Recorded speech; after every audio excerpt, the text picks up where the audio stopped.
On a winter morning in 1954, the world woke up to the tragic news that Ernest Hemingway had died in a plane crash in Africa. He was the best-selling, most celebrated author of his time.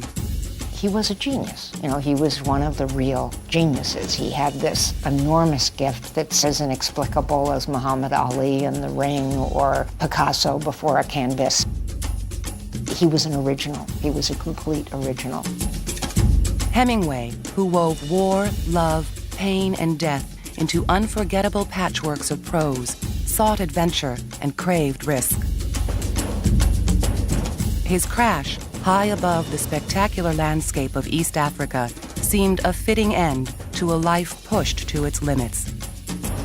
Except the news reports were wrong.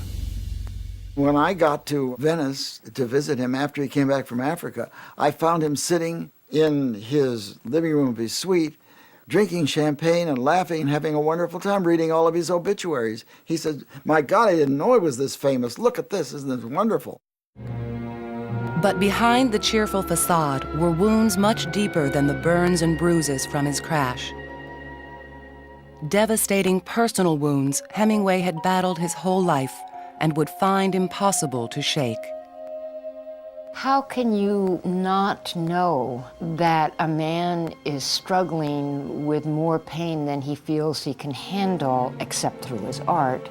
Hemingway was fairly young when he said, explaining what he wrote about, he said, "I have the nightmares, and I know the ones that other people have." That sounds like a guy who knows a lot about depression and pain.